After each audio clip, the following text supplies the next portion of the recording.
kita akan mengajukan judicial review ke MK. Harapan kita sebetulnya kan masih berharap Perpu itu keluar, ya kan?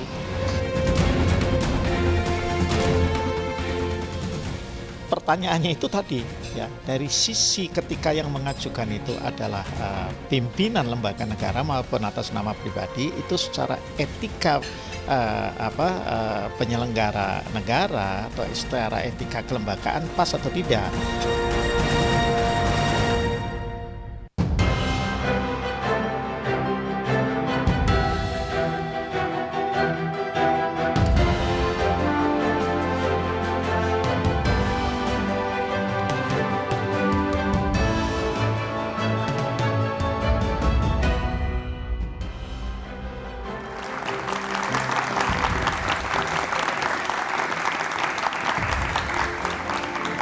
Tiga pimpinan KPK menggugat Undang-Undang KPK hasil revisi ke Mahkamah Konstitusi.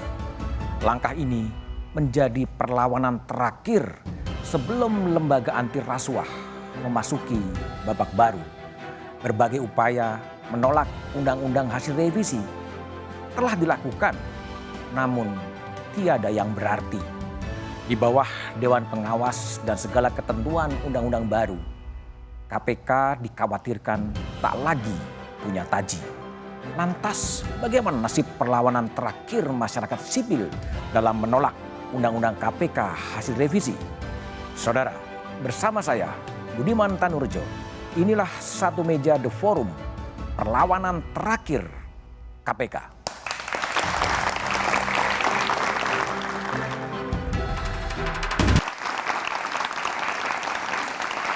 24 hari lagi bangsa Indonesia akan melihat sosok dan wajah baru KPK dengan pimpinan dan undang-undang yang juga baru. Namun upaya-upaya untuk merevisi undang-undang KPK termasuk untuk menguji materi ke KPK dilakukan termasuk oleh pimpinan KPK. Apakah ini akan menjadi perlawanan terakhir KPK? Sejumlah narasumber terhadir dari ujung sebelah kanan, aktivis Indonesian Corruption Watch, Tama Langkun. Malam. Sama. Ada ahli hukum tata negara Bivitri Susanti. Malam, Bivitri. Di sebelah kanan saya ada komisioner wakil ketua KPK Laude M. Sarip. Malam, Laude. Di sebelah kiri saya ada wakil ketua MPR yang juga anggota Komisi 3 DPR, Bang Arsul Sani. Malam, Bang Arsul. Di sebelah kiri saya ada anggota fraksi Partai Golkar di DPR, Melki Lanalena. Malam, Melki. Oke. Pertanyaan pertama saya ajukan kepada Bung Laude. Kenapa pimpinan KPK harus sendiri menggugat Undang-Undang KPK ke Mahkamah Konstitusi? Ya, ceritanya agak panjang, tetapi mungkin perlu kami informasikan bahwa pertama, kami di KPK tidak dikonsultasikan. Tidak dikonsultasikan? Okay. Ya, pada saat proses revisi Undang-Undang KPK itu. Oleh karena itu, banyak hasil dari yang ada di dalam materi Undang-Undang KPK yang baru itu ya tidak sesuai dengan harapan pimpinan KPK dan pegawai KPK. Jadi Pak Alex bilang bahwa ini sama saja menjahit baju tapi enggak diukur sama Pak Alex orang. Marwata ya? Ya, Pak Alex Marwata mengatakan seperti itu. Yang kemudian banyak juga pegawai KPK yang ingin melakukan judicial review. Oke. Daripada seribuan orang melakukan judicial review rame-rame sebagai perlambang untuk ketidaksetujuan mereka atas isi undang-undang itu, undang-undang KPK yang baru, maka kayaknya lebih bagus kami aja bertiga untuk mewakili sebagian insan KPK, sebagian besar insan. Kenapa bertiga nggak berlima? Iya, jadi waktu itu kita komunikasikan bersama dan kan Pak Alex masih akan maju lagi sebagai itu, jadi ya cukuplah bertiga, tapi beliau berdua juga. Bu Bastaria? Ya, beliau berdua juga menyetujui itu, tapi cukup aja bertiga. Cukup bertiga diwakili. Ya, cukup ya. Tapi tadi dari termasuk dari Pak Arsul ada pendapat nggak etis lah sebagai penyelenggara negara kemudian mengajukan uji formil ke Mahkamah Konstitusi terhadap undang-undang yang mencakup KPK itu sendiri? Ya, kalau soal etis dan tidak etis itu kita serahkan kepada masyarakat saja yang menilai. Tapi ketidaketisan yang pertama menurut saya itu adalah proses dari revisi Undang-Undang KPK itu. Mengapa tidak etisnya? Masa yang akan direvisi Undang-Undang KPK tapi tak ada satupun konsultasi atau selembar surat yang dikonsultasikan kepada KPK. Tadi waktu di Komisi 3, mohon maaf Bang Arsul, saya ulang lagi mengatakan bahwa misalnya ini kita mau mengubah Undang-Undang Kepolisian atau Undang-Undang Kejaksaan. Oke. Tanpa ngomong dengan polisi. Tanpa ngomong dengan polisi, tanpa ngomong dengan kejaksaan. Itu baru dialami. Jadi kalau mau bicara soal etis tidak etis, yang memulai ketidaketisan itu bukan dari kami. Oke, tapi gini Bang, selain dari pimpinan KPK sendiri, kan sudah ada gugatan-gugatan lagi dari kelompok masyarakat yang juga melakukan uji formal maupun uji material. Kenapa pimpinan KPK juga harus tergerak ikut menggugat sendiri? Ya, ada beberapa hal, banyak pertimbangan. Yang pertama bahwa ada beberapa perbedaan yang dimintakan KPK dibanding dengan yang kelompok masyarakat yang lain. Salah satunya kami fokus untuk uji formil dari undang-undang. Uji formil ya? Uji formil. Oke, baik. Saya ke Pak Arsul. Pak Arsul, tadi kan di pengantar menyebutkan tidak etisnya di mana sih sebetulnya?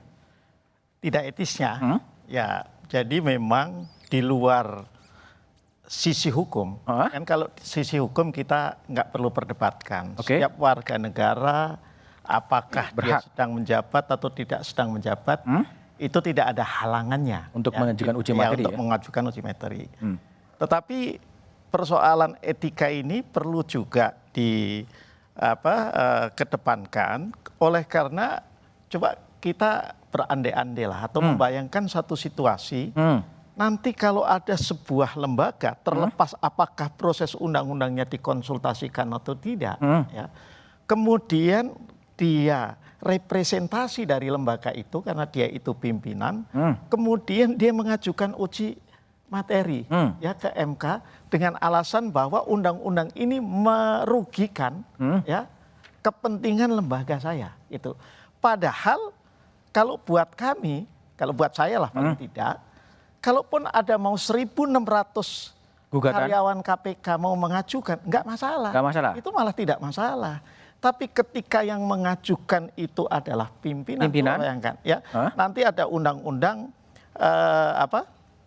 sebutlah, misalnya yang terkait dengan ombudsman, terkait dengan BNPT, terus pimpinannya, komisionernya, terus yang mengajukan. Tapi kan nggak diajak ngomong tadi alasannya juga. Nah, kalau soal bicara tidak diajak ngomong, itu kan versinya Pak Laode Sarif. Karena Pak Laode Sarif melihat proses undang-undang KPK ini selama 3 minggu terakhir. Oh, jadi diajak ngomong sebetulnya? Loh, kan saya pernah sampaikan di satu meja The Forum ini, bahwa yang namanya proses revisi undang-undang KPK itu tidak seharusnya tidak dilihat dalam proses 3 minggu, tapi harus ditarik dari sejak rapat dengar pendapat atau rapat kerja antara Komisi 3 dengan pimpinan KPK. Yang dimana Komisi 3 itu bertanya dukungan legislasi apa yang diperlukan oleh KPK. Salah satu jawabannya adalah revisi undang-undang KPK.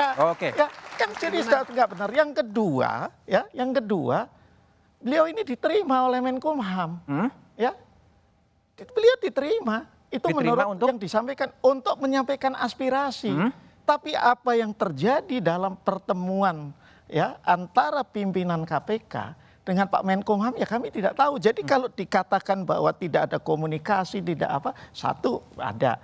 Yang kedua ya, kalau tidak ada komunikasi itu kan tidak harus kemudian DPR. Ya boleh kok kemudian datang kepada kami dan sekarang sebagaimana juga masyarakat datang. Kan mereka ketika mengajukan uji materi itu kan seperti juga rakyat biasa gitu.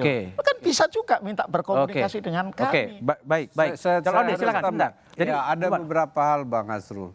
Betul bahwa saya masih ingat bulan Februari 2016. Betul, itu yang Komisi 3 mengirim surat kepada kami dan mengatakan bahwa legislasi apa yang dibutuhkan. Salah satu kita bicara adalah kalau undang-undang KPK tidak perlu diubah. Itu ada jawaban tertulis, Bapak bisa lihat. Yang kedua, apa yang dibutuhkan? Kalau bisa undang-undang tipikor, undang-undang tindak pidana korupsi yang diubah. Seperti itu direvisi karena masih ada 4 jenis, sekurang-kurangnya 4 jenis kejahatan korupsi belum masuk. Itu yang jelas-jelas kami sampaikan. Jadi setelah itu tidak ada lagi proses konsultasi yang berhubungan dengan revisi undang-undang KPK. Yang berikutnya bahwa tadi katakan oleh Bang Arsul itu kami bertemu Menteri Hukum dan HAM, saya yang WA Pak. Saya masih ingat, masih ada ini catatannya. Jadi saya nanti perlihatkan sama Mas Budiman bahwa karena sudah mau didengarkannya hari Selasa akan diketok. Diketok apa disahkan? Ya mau disahkan. Itu hari Jumat kalau saya enggak. Terus saya bilang saya tulis WA kepada beliau, bisa dikonfirmasi. Saya bilang good morning sir, bahasa Inggris saya masih ingat, ada tulisannya. Can I meet you in confidence, saya bilang gitu. Saya dan Pak Agus ingin bertemu untuk, pergilah kami bertemu, saya, Pak Agus, Deputi Pencegahan, Pak Pala Nainggolan, dan salah satu staf dari Biro Hukum KPK. Setelah kami tiba di sana, Pak, kami tidak mengetahui sebenarnya daftar inventari masalah dalam kepada Pak Lauli ya? Kepada Pak Menteri. Apakah bisa kami mendapatkan itu agar kami bisa mengeluarkan usulan, menyampaikan usulan KPK terhadap DIM yang sedang dibahas oleh Badan Legislasi dan Komisi 3 dan pemerintah. Langsung dia bilang, wah ini sudah dikonsultasikan, saya tidak bisa berikan DIM. Tapi nanti Bapak... Tapi ketemu Menkumham ya? Ya, ketemu. Dan ketemunya kurang dari 30 menit. 30 menit? Ya, kurang dari 30 menit? Karena ya kan itu tujuannya kita minta DIM. Minta DIM nggak diberi? Nggak diberi. Oke. Terus setelah minta DIM nggak diberi, daftar saya bilang, terus beliau berjanji. Nanti kami undang untuk diskusi di DPR. Oke. Kami tunggu-tunggu undangannya juga tidak pernah datang. Jadi saya pikir itu akhirnya kita mau mengusulkan yang mana Bang Arsul. Kalau daftar DIM-nya saja kita nggak tahu. Karena ada peristiwa yang paling penting. Kan terbuka untuk umum, dibuka. Habis itu tanggapan fraksi. Tanggapan fraksi dimasukkan di dalam amplop. Masukkan, tidak didiskusikan. Jadi kita pun apa isi dari fraksi A, fraksi B, fraksi C ini. Karena tidak didiskusikan terbuka. Jadi kalau misalnya itu terbuka kan akhirnya kita bisa tahu. Akhirnya sekarang kita bilang informasi tentang revisi undang-undang KPK ini kami dapat dari hamba Allah kadang. Iya, kita nggak tahu banyak kan dari media, dari bapak-bapak yang punya. Oke, baik Pak Arsul, gimana? Jadi ada miskomunikasi ke tempat Pak Lauli, minta DIM nggak dikasih, ketika diundang kemudian pandangan fraksi dimasukin dalam amplop tertutup. Gimana itu? Yang saya pahami menurut informasi, ya, kenapa akhirnya Pak Menteri tidak terbuka, ya, karena beliau ini datang dengan pasukan. Dengan pasukan? Iya. Oh, pasukan demi Allah Pak. Gitu saya datang, itu kan Agus informasi yang saya peroleh. Ini gitu dulu. Loh, ya. Ini penting supaya jangan ada yang bohong. Bang Budiman. Demi Allah yang datang Agus Raharjo, Laude Muhammad Syarif, Pahala Nainggolan, Rasa Mala Aritonang. 4 orang. Nah, yang kedua, Pak Laude ini sahabat sama saya. Ya, saya bertanya dia, pernahkah dia berkomunikasi, katakanlah DPR-nya tidak. Sebagai pribadi pernah, Pak Arsul ini apa sih? Mari kenapa kok kita nggak ketemu, kami juga ingin tahu. Pendekatan personal gitu ya? Iya, dia biasa kok. Waktu ininya ada bom molotov di rumahnya, beliau kirim WA sama saya, minta di atensi ini, kita angkat juga atensi, gitu loh. Pernah ada dari KPK yang bicara kepada kami secara personal yang di DPR, iyalah secara fraksi boleh, secara ini boleh kan, bahwa mbok kami ini didengar, mbok kami ini diberi bahan, apa sih yang mau di ini, kan tidak. Yang ada adalah kami ini nggak bisa membedakan mana yang ada di KPK, mana yang ada di ICW, mana yang semua menyatu, semua bergaya LSM itu lagi semua. perlu saya klarifikasi. Ada catatan kita mengirimkan surat resmi ke Balik dan Komisi 3. Kirim surat resmi kapan? Kami sebelum diketok, Pak. Sebelum diketok. Ya, jadi kalau saya dengan Bang Arsul sebagai sahabat, sebagai itu, ya saya bisa datang. Tetapi kan ini lembaga. Karena itu kelembagaan kami bersurat. Dikirim dan dibalas juga. Nggak dibalas juga? Nggak ada. Jadi maksudnya ini supaya jelas saja maksud saya. Jadi secara pribadi Bang Arsul itu saya peluk-pelukan nggak ada sama sekali. Kalau rumah saya dibom, yang pertama saya hubungi Pak Kapolri, setelah yang kedua saya bilang Bang Arsul tolong dong perhatikan. Tapi sampai hari ini juga yang bom udah didapat, Pak. Gimana Pak Arsul udah kirim surat ke Balek, tapi kemudian nggak direspon juga? Lah ya saya tidak tahu persis karena kan saya bukan pimpinan Balek bukan pada Balek, saat Komisi itu. 3 ya. Tetapi kan teman-teman ini seperti biasa. Ada RKUHP misalnya. Oke, ke Komisi 3 mungkin karena memerlukan birokrasi dan ya biasa datang kita komunikasi. Masalahnya itu tidak terjadi. Oh ya, saya tambahin lagi. Terjadi. Itu ya saya suka kalau misalnya tentang RKUHP kami diundang, kami masuk dalam tim pemerintah, jadi betul-betul masuk dalam KUHP. Masuk Pak dalam KUHP. Itu pun jadi diundang. Tapi di undang-undang KPK sendiri kita nggak diberitahu. Itu yang mau saya kasih tahu. Sudah diundang dalam forum rapat saja masih komunikasi pribadi dibangun. Ya kan?